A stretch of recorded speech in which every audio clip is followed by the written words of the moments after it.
Well, hello, everybody. Welcome to Friday. Amazing. We've made it through another week of coronavirus. If you are celebrating a holiday this weekend, happy holidays to you and your family. It's the Plant-Based Business Hour. I'm Elysabeth Alfano. Every weekday, 1 p.m., I am here live on Jane Unchained. Thanks for being with me. I started this show in COVID-19 times because I was concerned that people wouldn't be making the connection between eating meat and the pandemic that we have right now. Not the first meat-borne pandemic, Ebola, mad cow disease, swine fever raging in China right now, Asian bird flu doing the same, coronavirus. These are all meat-borne pandemics, and I don't think we want to be here in a year again with no job and completely freaked out. It's been so stressful on us mentally. It's forced an inconvenient to be kind about it change in our lifestyle. It is economically ruining us. I think we can do better. I think we'd like to do better. So I wanted to bring that show, which is this show, the Plant-Based Business Hour. It's an awesome vegans series. I wanted to bring it to you every day during Corona times, weekdays, 1 p.m. So thanks for joining me. Today, like every day, I have one of the leaders who is literally securing a safer future for us because he is helping to secure a safer food supply. And that means plant-based, or is it plant-based exactly? We're going to find out. Plant-based foods. So as we move to a safer future, on this show, I have the business leaders who are literally creating the news and creating a safer future for us. So today I'm going to be talking about our American Southwestern volcanoes the answer to the future of food? Or is it groundbreaking NASA research? Or, let me get my cheat sheet, is it Fusarium strain Yellowstonensis? I think I've got that right. We'll see. Let me bring in the founder of and CEO of Nature's Fynd, Thomas Jonas. He's going to talk to us all about what the heck is Fusarium strain Yellowstonensis. You got that, folks? Let's do this. Thomas, tell me what that is. Hi, Fusarium Yellowstonensis. So I know it's Latin. We don't speak fluently Latin, and this is not a Latin accent, just in case there was any confusion. I'm originally French, but we did use some Latin words because we one of the things that happens when you get to discover a new organism, a new life form, you get to name it. So we named it Fusarium strain Yellowstonensis, which means Fusarium from Yellowstone. And so to answer to your question, is it going to be some organism from a volcano? Is it going to be something with NASA? Is it going to be some new organism, Fusarium Yellowstonensis? The answer is all of the above, because that's where we're coming from. So we started the company as a research project for NASA, and studying extreme life form, and we discovered in the volcanoes in Yellowstone a new unknown life form. Not new, it's been around for probably a few thousand years, but new to us. And we named it Fusarium Yellowstonensis. So is it a plant? No, it's not. It's not. Is it an animal? Mm-mm. No, it's not. It's neither nor. It's a fungi. So it's part of the fungi realm, which is also where mushrooms come from. But it's not a mushroom. It's really a microorganism. So I just want to kind of reel people back. So tell the story in full if you can, because I think it's very exciting. NASA hires you. You're doing research in Yellowstone. You're not looking for the future of food. You're just a scientist and curious about nature in general, and of course, quite smart. So NASA hires you. You're looking around in volcanoes, and you come across this. What did you think immediately when you found, Fusarium strain Yellowstonensis? So you can just say Phi. So we say Phi for Great, short. thank you for that. Phi. So it's my friend and co-founder Mark Kozubal, who discovered the organism. He was the guy who was really who did this little sample on this acidic spring and who discovered this new organism. And so initially it was, as I mentioned earlier, it was NASA supported research. And what the goal of that research was really to try to figure out if NASA was going to send a probe to a moon of Saturn or to Mars, what sort of conditions should they even bother to look for, right? So if it's the bottom of the methane lakes on Titan, or if it is the geysers of Enceladus, which are moons of Saturn, do you go and look there? And there's no clear answer. You don't really know what life could be like. We got a pretty good sense of what life should be like or looks like on our planet, but outside, we don't have a clue. But that also, understanding that helps you understand what sort of instruments you would take on the probe. So those things are very, very interesting and very intricate. So this is really what took us to studying life in a way that is not like the rest of the planet, in a place that's very different than what we have everywhere else, which are the acidic volcanic springs of Yellowstone National Park. So that's really how we ended up there. So NASA says we want to figure out what life is like on other planets. And yes. Is it hospitable to us? How would we live there? What kind of food would we need? What grows there? What do we do there? And the closest you could find to do research was the volcanoes of Yellowstone Park. Is that right? It's sort of right. Yes, absolutely. It wasn't so much to try to understand if we could eat that on Mars or on a moon of Saturn, but it was really trying to understand how life could organize itself. And what's really, I think, what is really exciting, and we are a company of optimists.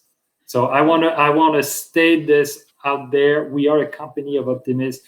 If you go to our website right now at naturesfynd.com, it's a company for optimists, right? It's a food company for optimists. So, and this optimism is really supported by what we're seeing in nature, and fundamentally seeing this organism adapting itself in these incredibly harsh conditions for many, many, many thousands of years.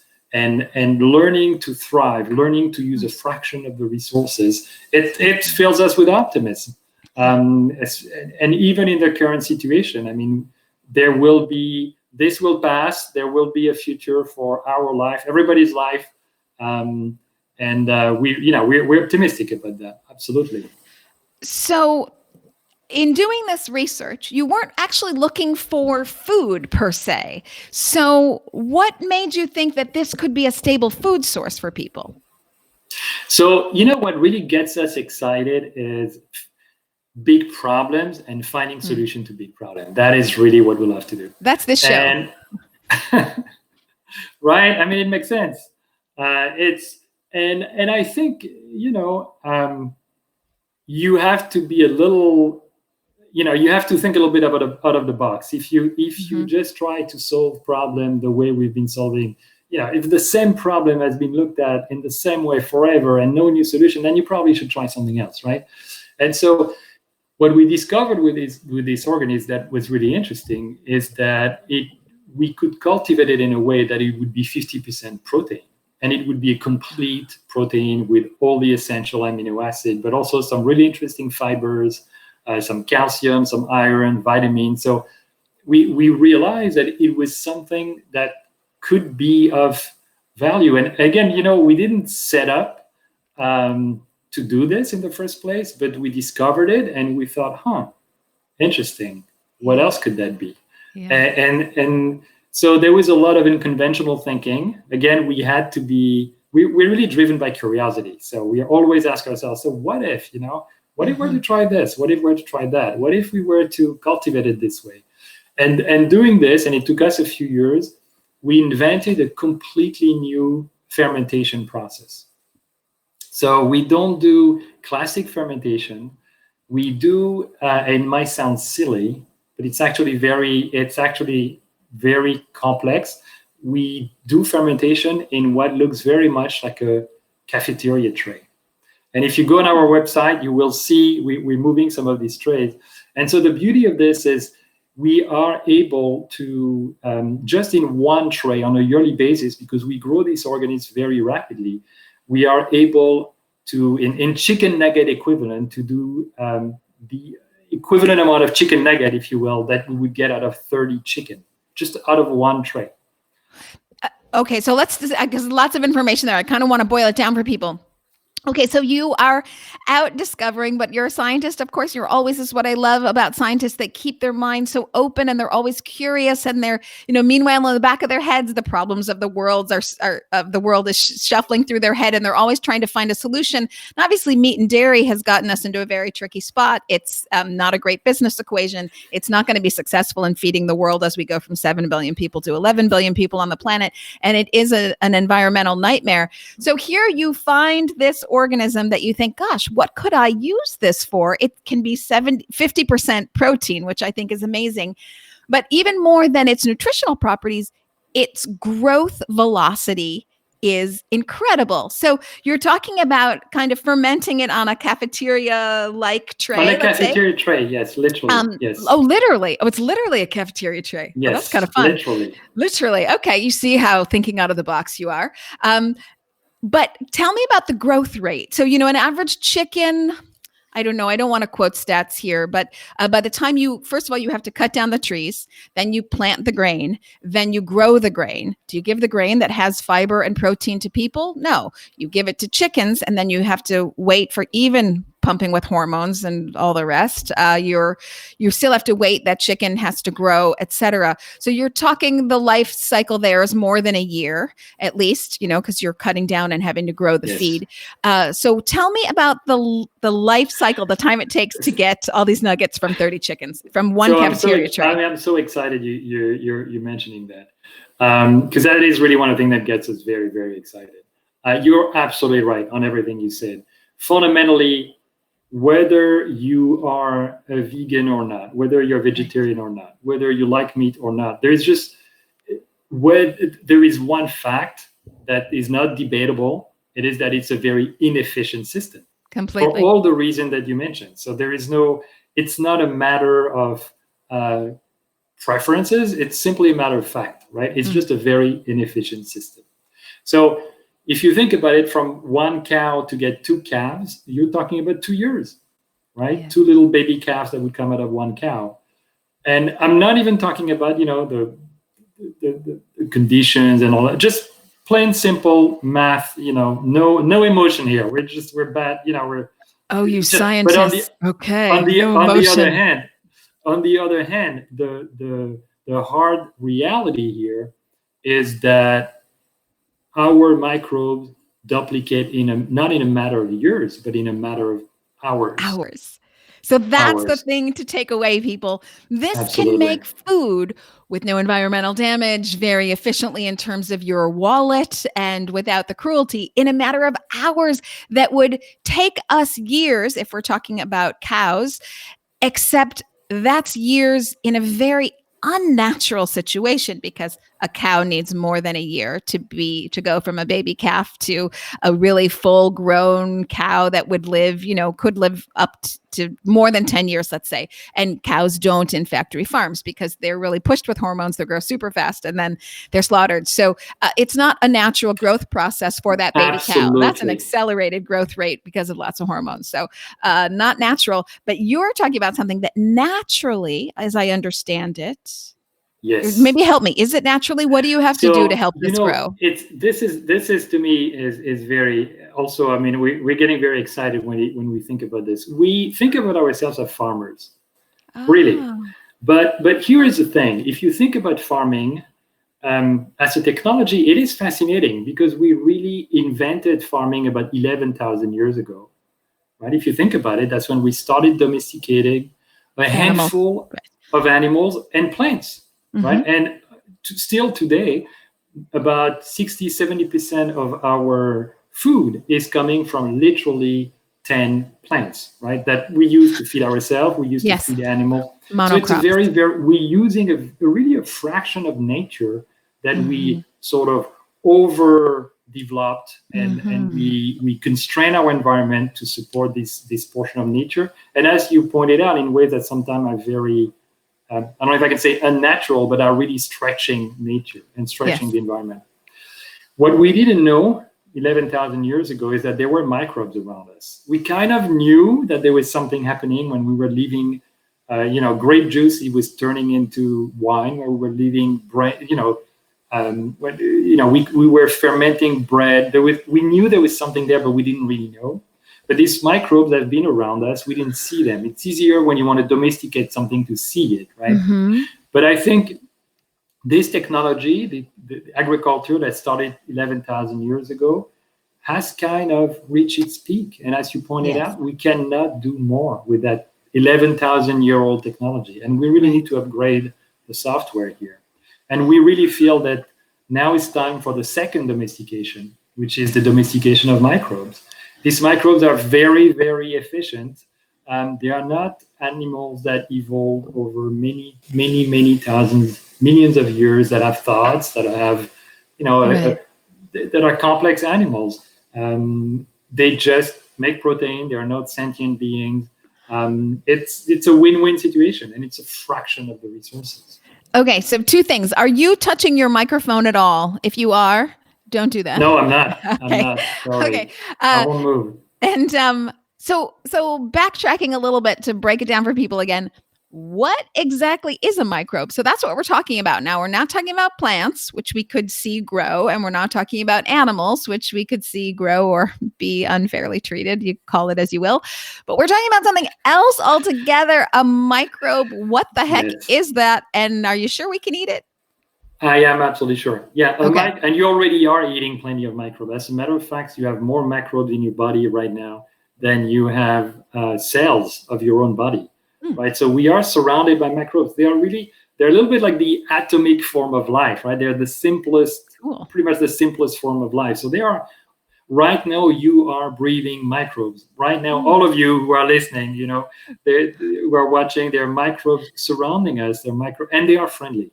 There are a few that are not, but rest assured, most of them are very friendly. And one of the reasons why we are healthy is when we got good microbes that are supporting us, of course, and we understand that. So microbes there are various types of microbes. There is, microbial really means very small life forms, right? And it could be plants, it could be algae, it can be fungi, it can be bacteria. There is really a whole universe that we don't see, that is all around us. So we are here in Chicago in the Midwest, and if you just plug one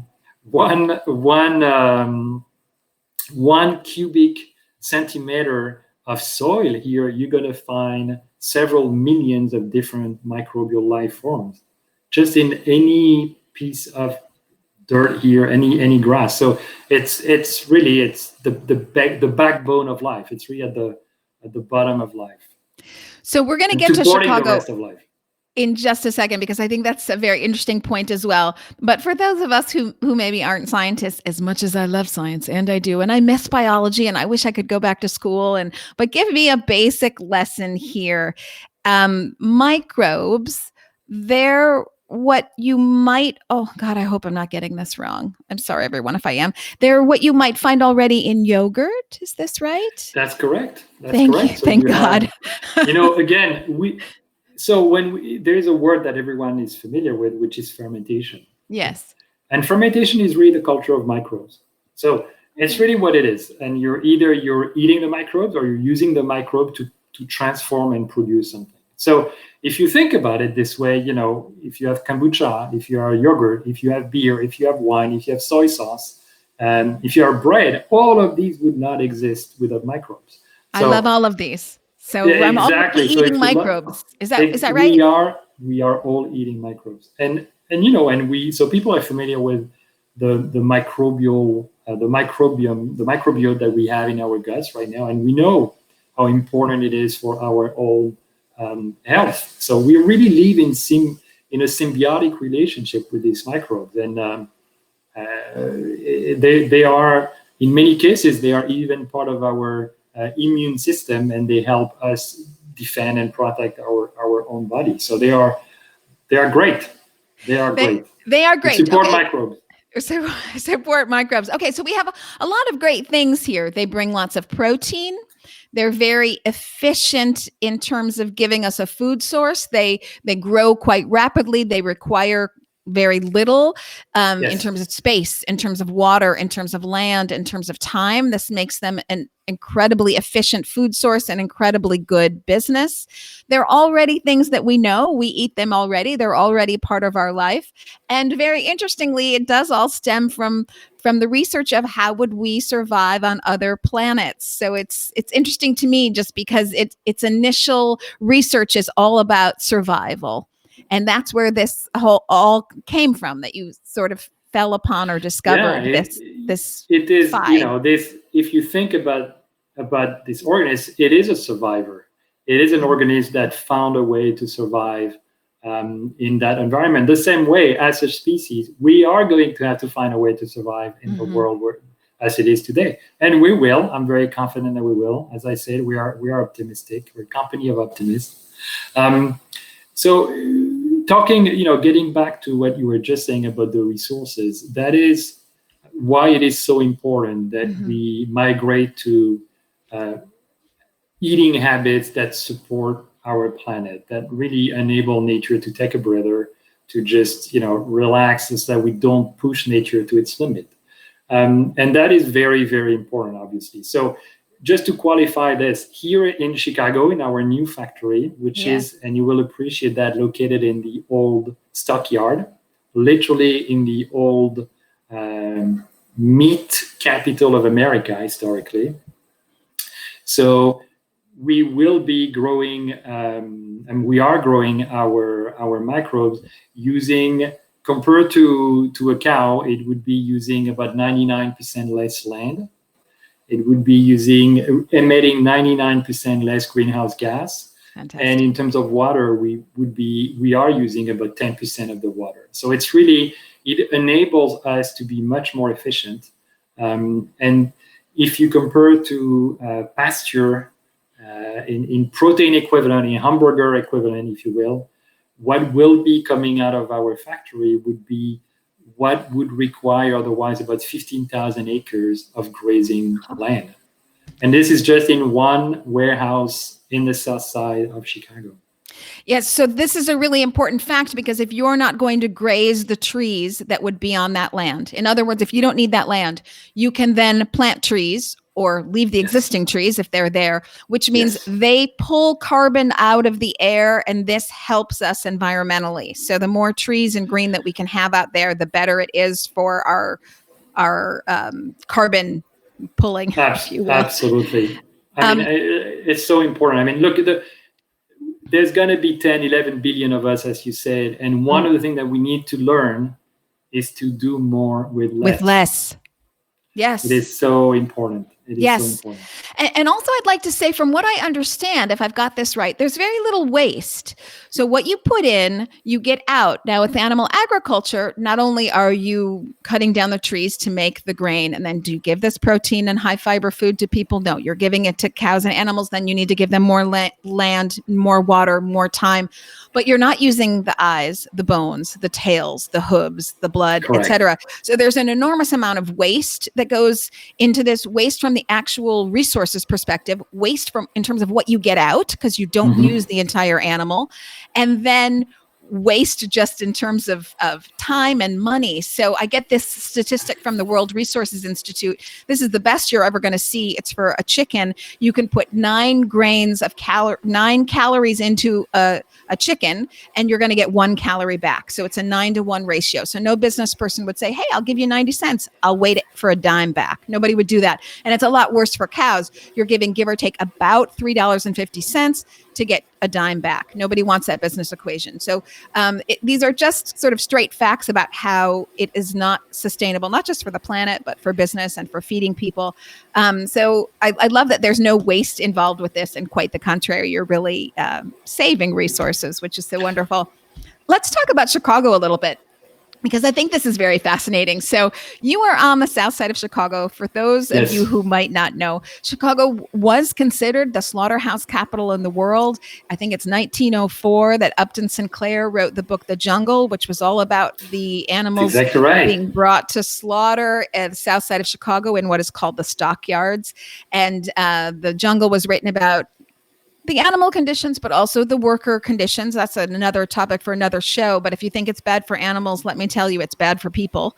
The working conditions, the hours, the unprotected labor, a lot of it is illegal labor, which means they have no rights. It's another show, but not great for people. And that's what the book was about, really, The Jungle by Upton Sinclair. Now Chicago has 15 slaughterhouses left. Yes, in the city proper. Chicago has 15 slaughterhouses, the majority of them chickens, but there is a pig slaughterhouse and there is a lamb slaughterhouse, and I'm uncertain about a cow slaughterhouse. But so diminishing from what used to be the slaughterhouse capital of the world, now you have 15 slaughterhouses less. And even better, right in the heart of what was slaughterhouse territory, you have a new factory by Nature's Fynd that's 35,000 square feet, and I think you broke ground on it this month. Is that right?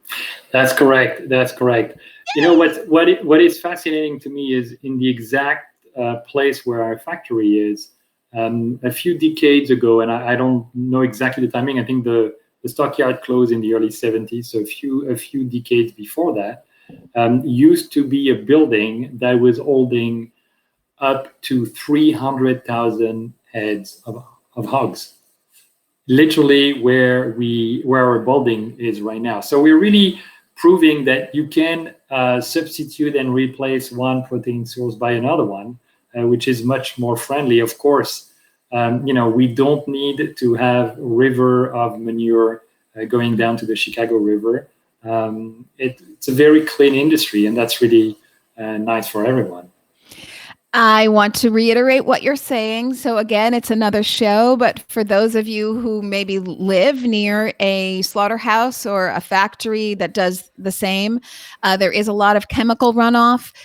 Speaking of pig manure, my understanding, you can correct me, Thomas, if I have this wrong, my understanding is that all this waste is not treated, so it's left to go into the ground. It's not great for those who live around, and there is an environmental runoff from these places as well. So if you can replace that food source with something so much more sustainable, so much more sense, growing faster food, much more less resource intensive, high resource saving, and then the cruelty factor, for people and animals, it makes such a big difference.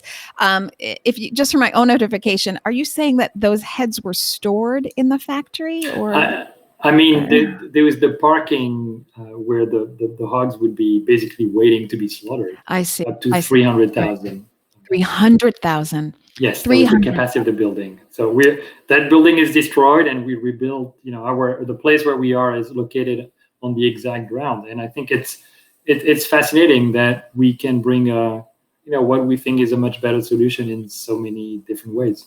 And what's fascinating about it is right now you have this new manufacturing plant. We're going to talk about that. But when do you think you can scale up? Because I understand that 70 to 100 billion animals are slaughtered every year for consumption for the 7 billion of us that are on the planet now. So you got your work's cut out for you. Can you hurry it up? When are you going to scale up, please? Well, we're trying to get as fast as we can. So we open our new plant, and we are going to scale up in this plant. So we're going to do phase 1, phase 2, phase 3. So phase 1 is completed, and we started it just before, unfortunately, we had to put things on hold because of the coronavirus. And of course, the safety of our team is extremely important for us. So we wanted to make sure everyone was safe. So we put everything on hold. But we will be working, and we will continue to work as soon as we can and get to our phase 2, which would be a much bigger scale. So already we would be able to do 500 to 600 tons out of this facility. So think about just a warehouse with trays from floor to ceiling, and then we will duplicate this to our next level of scaling up, and we'll go to a few thousand tons. So, and all of that in Chicago, without polluting, using a fraction of the resources, and without hurting anyone. So we're excited about that. It's so we're going to try to go as fast as we can, I promise. Okay, I'm holding you to that. It is so very exciting what you say. I don't know if you can share this information, but what is the job growth like there? I mean, I always think people are hesitant sometimes to switch over to a plant-based or microbial food source, but then they get a paycheck and their perspective changes. So I'm wondering what the job growth is going to be like for you guys. So, we started the company a few years ago. It was just a handful of us. Now there is about 50, 55 people in the company, and Right. our plan is to go up to 100 people by the end of this year. Oh, So but this we year. are, yes. So there is a little bit of coronavirus impact that might delay a few things here and there, but we're not going to slow down. We're going to push as fast as we can. It is important. I mean, I really think that people are rooting for this sort of solution, and I want to share this with you, and you might already be aware of that. But just last week, some grocery numbers came out from the previous week, which was really the first coronavirus week where yes. people were confined, and plant-based burgers went up over 450%. So it's really showing that this goes above and beyond just stock edge effect. I really believe it's a fundamental trend, and people want to change the way they eat, and it'll continue after coronavirus. I'm sure of that. Yes. So I want to do a shout out to all of my listeners and the viewers and everybody here on Jane Unchained and on ElysabethAlfano.com. That growth in plant-based foods is all because of you, because you are using your dollars to vote and to express your preference 3 times a day. Keep doing that. Every time you go to choose a plant-based item, you are literally voting for the future and voting for the health of your family and your planet as we move forward. So those are wonderful statistics. I'll add that the Good Food Institute just put out a report comparing 2019 over 2018. The entire food category was up about 2.2%, but plant-based foods were up 11% compared to the category as a whole, which is up 2%. GFI.org, if you're interested, there's got great stats there, or you can hit me up. I've got those stats in my head as well, but it's some very wonderful numbers. So you're saying that you believe there's a lot of support for this, and I'm very happy to hear it. I want to ask you, drill down on that a little bit in 2 ways. So we're going to get to financial support, but before we talk about your 2 successful fundraisers, I find that I sometimes have people being resistant to a plant-based burger. I don't know how you have the conversation about a microbe on a cafeteria tray. Do you think people are open to it? It has been really fascinating for us we did some work with consumers where we had them, we explained our products, we had them try our products. And what is fascinating is actually how open they are. And we did this very wide survey recently with Nielsen. So we commissioned a survey with Nielsen, a very large survey, 7,000 families. So really a representative sample of the US population. And what we found is that there were about 50% of the population that was completely fine with eating microbes. It would not have been something we would have seen most likely 5-10 years ago. But one of the consumers that we surveyed had this really perfect way of saying things. She said, "Yeah, I get it. Your product, it's like Beyond Meat meets kombucha." Oh, that's great. Which I think really captures the way people can think about this. And what we've seen is when we have people try our products, whether they are cheese, whether they are burgers, whether they are chicken nuggets, whether they are yogurt, and yes, we can make all of these things, they just love them. And they completely forget that where they're coming from. But if you think about it, when people drink or eat a yogurt, they are not thinking about the fact that it's coming from a cow. They are thinking about it looking at it's a yogurt. When they're having cheese, it's cheese. They're not thinking this is coming from the mammalian organ of a cow, right? I mean, people don't think about that. So when you start eating, what's important is that there is not a little alarm bell that goes on in your brain saying, I shouldn't be eating that. And we kind of have that, evolution puts something in our brain that tells us when something looks weird, we should not be eating it. And what's really interesting is when we bring our food, None of that happened. People look at it, they eat it, and they don't think about this as something weird, because frankly, it doesn't look weird. It looks like, if it's a yogurt, it looks like a yogurt. If it's a burger, it looks like a burger. So there is nothing, it's not like we're trying to convince you to eat something with, a bunch of heads of insects that are coming out of it, or worms or stuff like that. And I'm not saying it's necessarily nutritionally bad to do that, by the way. But there is nothing in your brain that's going to tell you that it's weird when you see our food. And I know it sounds a little theoretical when I say it, but hopefully all the people who are watching us and listening right now will have a chance to make their own opinion, hopefully very soon. Well, so let me ask you a little bit about that. First, I'm going to say, if it's at all possible, tilt your camera slightly down, if it's at all possible. Hey, that's great. That's awesome. So I had assumed that this was going to be a supply to other food companies. I hadn't fully realized that you yourself are taking the microbes and then making cheese or nuggets or yogurts. So what will be all the products that you're making, and when will we actually be able to try the products?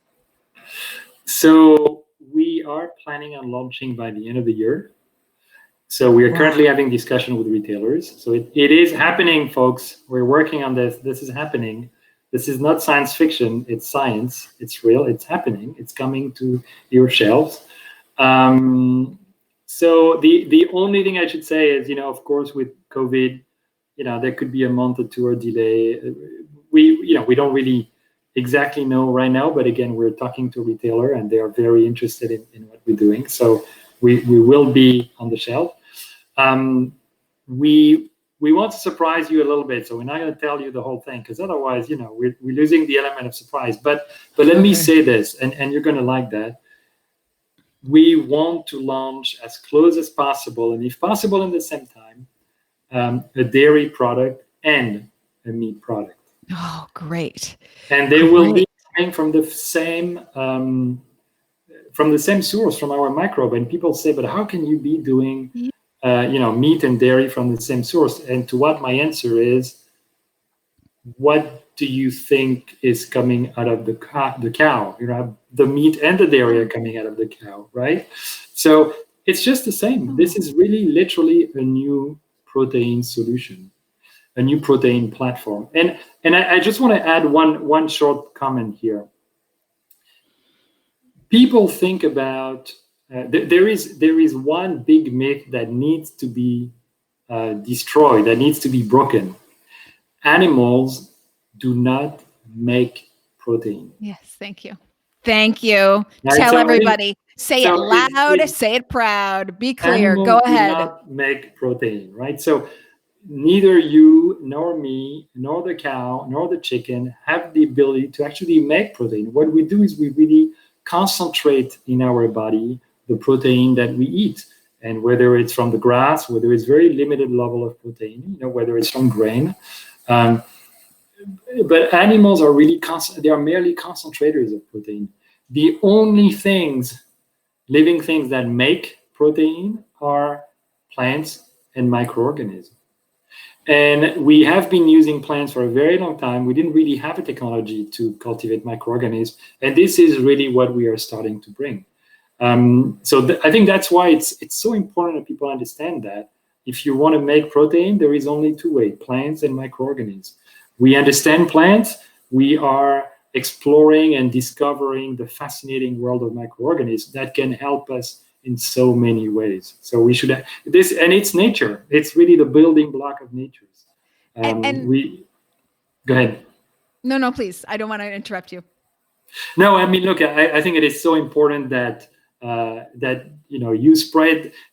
everyone who is listening, spread this message. I mean, microbes are the building block of nature. We're kind of getting back to the roots. Actually, in Yellowstone, where we discovered the organism, in many ways, this probably actually looks exactly what the original soup where life appears was like, right? So it's fascinating to think that now we are able to understand this, get back to this, and really source back from this original energy and sustain ourselves out of that.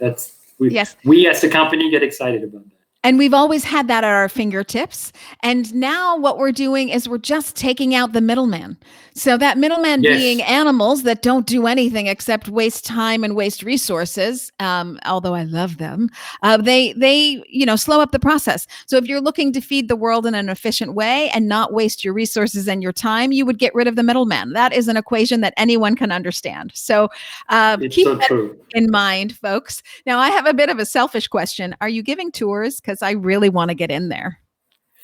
I'm sure we can make that happen. Okay, I'm holding you to that. We'll have to. I know you come to Chicago, right? So, I split my time 50-50, so I'm there all the time. So we look forward to having you there. Absolutely, it'll be fun. I would love that.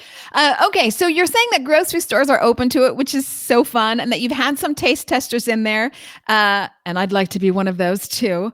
So they're open to it, but how has the business community reacted? The science, business, investing community. You just finished. So in 2018, you raised $33 million, but in 2020, you raised $80 million. What has the response been from the business community? Very, very exciting. Yeah. I think, the point that you were making earlier about the middleman, about the inefficiency, people understand that. And there is one thing that market hate, that capitalism hates, it's inefficiency. Right? So, we're trying to use that and look, not only does it make sense, and I think there's been a lot of investors that have looked at that, but we are very fortunate that we have, and then this last round, it really showed up. We had investors that are very aligned with our mission. Mm-hmm. And so the round was co-led by two groups, and one of them is called Breakthrough Energy Venture, which is one of the venture funds that Bill Gates created. And so Bill Gates is somebody who feels incredibly strongly about, the planet, finding ways to support us, support our health without damaging the planet. And he's, I had a chance to spend a little bit of time with him on a broad setting with a lot of other people. I had a chance to listen to him, and he is a very smart man. I think it's fair to say that he's not doing this for money. He's really very passionate and very genuine about that. This is something that really matters for him, and that will be part of his life legacy with other things. So he cares about that. And so the fact that he selected us as one of the company, or that his group selected us as one of the company that they want to support is very meaningful, because you can trust me, Bill Gates sees a lot of cool tech. Yes. And the other group that was co-leading this round is Generations. And Generation was co-founded and is chaired by a gentleman called Al Gore, the former vice president and Nobel Prize, who, as you know, dedicated all his post vice presidency to educating people about global warming. And so again, we had a chance to set up a whole dinner for Al Gore, and it was such a fun experience to do that with him. And he's a personal hero of mine, and he's a fascinating guy, so smart and so genuine in what he's doing. And again, this alignment of mission is important. It is important that we find resources to do what we need to do, and we do need some money to do that.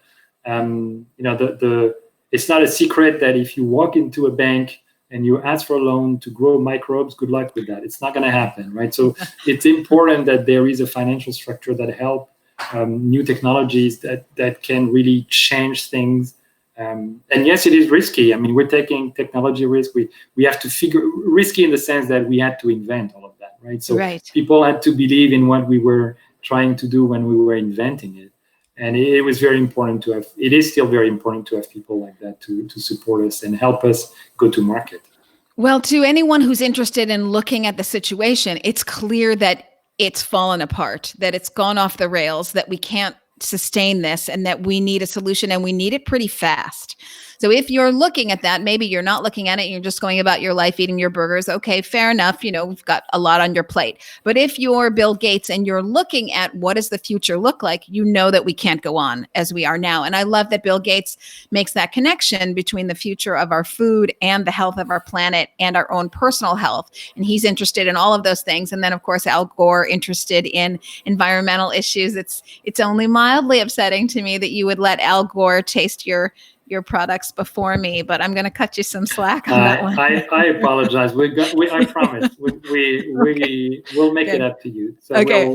Next time you're in Chicago, we'll have a special and we'll have you. I'm holding you to that. But it's interesting to me also, those who are gathering money for you, helping you raise money on these funds aren't necessarily business folks. You mentioned energy folks. So you kind of bridge you are food for sure, but you're also technology and energy. You really are that scientific veg tech kind of space, which is so cool. Well, look, I started by saying we are optimistic, and again, one of our core beliefs is that human ingenuity will solve these problems. We believe we can. We believe that we have the ability. We believe that we can use science to help us do that. But science, the way we think about science, for us, science is the language of nature, the language with which you can ask questions and get answers from nature. It's not about submitting nature. It's if anything the opposite of that. It's about asking questions. It's about trying to understand, trying to figure things out. That's how we're thinking about science. And we we believe in the company that, and we have plenty of PhD. We have plenty of science. People who spend many years on benches, thinking, questioning, trying to find out answer. We believe we can find answer, and ours is one of them. I guarantee to you there's going to be others. We will find ways to move forward. We will find solutions. I'm absolutely confident. It is possible. It's just about us. We just need to decide that we will do it, and then we will do it. And we just have to be open to discovering nature rather than trying to control it. In trying to force this controlled situation for nature, we have, pulling a number out of a hat, 95% not capitalized on its true potential. It really is there to be discovered. We just have to be open to seeing it that way and not trying to force it through a said fixed tunnel. I have a couple of exit questions for you. Some of these are going to be longer answers, but some of these are going to be right off the top of your head. I'm wondering, now we've talked a lot about the future here, but I'm wondering if you have any predictions for the future, and if you can attach those to a timeline, all the better. What are your predictions for our future? So I think that within 5 years, which is not that far, we will see in meat what we have seen so far in milk, which is about 15%. Yes. So I think we will see that within 5 years. I think the speed is only going to accelerate, and I think the younger generation will carry the torch here. Yes. And we will see that. I feel very strongly about that. I think that, for us, it is important as a company to be successful in the US, but the US is not the place where the protein crisis is going to hit. The place where the protein crisis is going to hit is going to be China, it's going to be India, it's going to be Africa. And we feel that it's part of our mission as well, to make sure that we can bring our technology to this region. So we have already done dim sums, we've done chicken tikka masala, we've done a bunch of products that we know will be meaningful for this region, and we want to, we will work to develop locally and be there as well. And so I believe that there are going to be opportunities for the billions of people in Africa, in India, in China, to change their diet without changing their diet, to just have their diet evolve in a way that's way more friendly. And for all of us, it is so important that we are successful in this transition, because, we frontiers do not matter. It's all of us on this little planet. We see just a little sphere, spinning in the void. We're all on this together, and we need to make sure that together we manage the resources in the smartest possible way.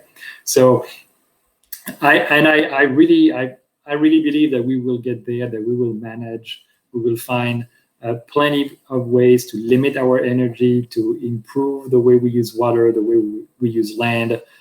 So all of this will happen. I think the technologies are just coming out now. I do also strongly believe that there is an opportunity with this pandemic to rethink some of our priorities. And I also think that some of the catastrophic scenario that we were hearing before around climate change, people were kind of shrugging them, thinking, it sounds like bad science fiction. Well, this right now sounds like bad science fiction, right? We're living in a crazy world where we're stuck at home, 2 billion of us locked in our homes. When we go out, we put masks. I mean, I think it's making the risk pertaining to climate change, these scenarios, much close to home. And I do not think that we will just stay there and let ourselves shoot ourselves. I don't think we are suicidal as a species. So I think that we will rebound. I think we will be creative. I think we'll find solutions. I do agree with you. I think it's becoming more and more apparent to people, the general population out there, that we just don't have a choice. This isn't sustainable. I think everyone realizes that now that hopefully realizes that now that we're all stuck at home. What do you wish you knew 10 years ago that you know now?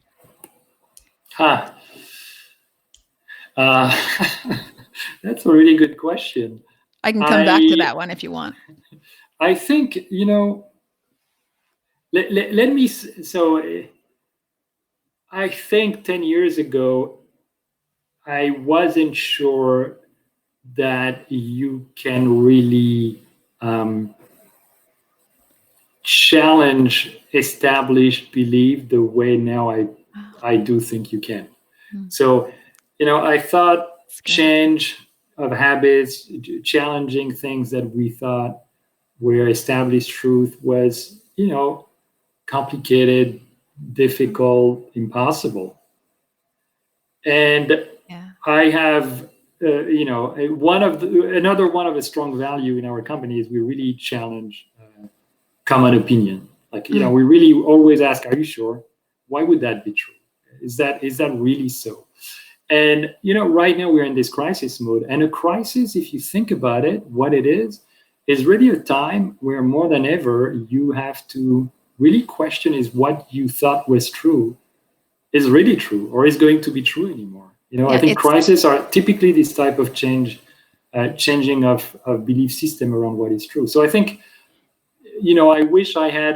I think it is important. I wish I had understood that more acutely 10 years ago. I think it is very important. I think it's going to be even more important. I think all of us have to challenge rapidly what we think is the way things have to be and invent.